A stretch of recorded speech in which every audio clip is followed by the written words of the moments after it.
First of all আমি আগের থেকে ভালো, যে কন্ডিশনে ছিলাম তার থেকে ভালো। বাট আজকে দেখবো এন্ড দেন কালকে দেখে তারপর ডিসাইড করবো আমার বিষয়টা। আর অবভিয়াসলি আপনি যখন একটা বড় দলের সাথে যখন ভালো ক্রিকেট খেলবেন, নট অনলি যে সিরিজ জিতা, আমরা ৩ টা ম্যাচই খুবই ভালো ক্রিকেট খেলেছি। সো এটা একটা প্লাস পয়েন্ট। অবভিয়াসলি ফরম্যাটটা ডিফারেন্ট, আমাদের টিমও ডিফারেন্ট, তাদের টিমও ডিফারেন্ট। একটা বেটার গুড সাইড যে আমাদের মোস্ট অফ দ্য প্লেয়ারই ওয়ান ডে ক্রিকেটটা খেলেছে টি-20 সাইড থেকে। সো সবার ওই কনফিডেন্সটা আছে এবং গিভেন ডেতে আপনাকে খুবই ভালো ক্রিকেট খেলতে হবে। আহ, এটা একটা ভালো জিনিস যে আপনার বেঞ্চ সাইডে অনেক স্ট্রং, আপনি যে কোনো প্লেয়ারই খেলাতে পারবেন বেস্ট ইলেভেনে। এটা একটা ভালো কম্পিটিশন। আর at the same time Bangladesh টিমের জন্য ভালো যে আপনার বেঞ্চ অনেক স্ট্রং হচ্ছে। সো দেখেন, আমি আগেও বলেছি Taskin and Fizz, big name, তাদের যে অভিজ্ঞতা, লাস্ট সিরিজে তাদেরকে খেলানো হয়নি বিকজ অফ রেস্ট। সো এই সিরিজে তারা এসেছে, ফুল স্ট্রেংথ নিয়ে আমরা যাচ্ছি ভালো ক্রিকেট খেলার জন্য। আমি আবারও বলতেছি, অবশ্যই আপনাকে যে কোনো দলের সাথে জিততে গেলে গিভেন ডেতে খুবই ভালো ক্রিকেট খেলতে হবে।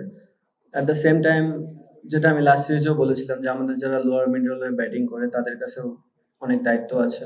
তারা যদি অপরচুনিটিটা পায় ব্যাটিংয়ে, আমার মনে হয় তাদের তাদের কাছ থেকে যদি আমরা ফিডব্যাক পাই তাহলে এই টিমটা অনেক ভালো রেজাল্ট করবে। সম্মুখে নেওয়ার পিছনের রিজনটা হচ্ছে, যেহেতু আমি 50-50 ছিলাম, জানি না কি হতে পারে। কালকে পর্যন্ত ওয়েট করতে হবে। অ্যান্ড দেন ইমনের হালকা একটু সিকনেস আছে। সো যে কারণটাতে আমরা ওই রিস্কটা নিয়ে নেই যে একটা প্লেয়ারকে যে হুট করে ডেকে কিছু করানোর জন্য। সো যতখানি চেষ্টা করছি আমরা তাকে ইনক্লুড করে। আজকে হয়তোবা সে প্র্যাকটিস করতে পারবে না, বাট কালকে থেকে সে একদম টিমে পার্ট হয়ে যাবে। কোনো টিমই আপনাকে অ্যাটাকিং মুভমেন্টে থাকে। ইনফ্যাক্ট যে কোনো দলই যখন ব্যাটিং করে বোলিং করে ওই মাইন্ডসেটটা নিয়েই থাকে। আর অস্ট্রেলিয়া তো অবভিয়াসলি তারা বিগ নেম, সো তাদের তাদের বেস্ট ক্রিকেটটাই খেলার চেষ্টা করবে। অ্যান্ড অবভিয়াসলি আমরাও আমাদের বেস্ট ক্রিকেটটা খেলার চেষ্টা করবো। যাক, কালকে পর্যন্ত ওয়েট করেন একটু। না, এখনো খুব একটা দেখতে পারিনি। দেখি আজকের দিনটা তো আছে, প্র্যাকটিস করবে টিম। যত সময় যায় উইকেটে বিহেভিয়ার চেঞ্জ হতে থাকে। কালকে খেলাও দুপুরের দিকে, সো স্টিল টাইম আছে। না, আমার মনে হয় না শরীফুল কখনো এইভাবে চিন্তা করে যে ফার্স্ট চয়েস না। অবশ্যই সেও ফার্স্ট চয়েস, বাট জিনিসটা হচ্ছে আপনি বললেন ফার্স্টে যে আমাদের টিমটা এখন এত পরিমাণে pace bowling unit, test cricket বলেন, ওয়ান ডে বলেন, টি-20ও বলেন। সো ৩ জনের বেশি তো আপনি খেলাতে পারবেনও না। সো ওই ৩ জনকে যদি গিভেন ডেতে খুবই ভালো বল করে, তাহলে একটা প্লেয়ারকে ওই স্যাক্রিফাইসটা করতে হয়। আমার মনে হয় শরীফুল ওই জায়গায় লাস্ট অনেকগুলো সিরিজই সে হয়তোবা একটা দুটো করে গেম খেলেছে।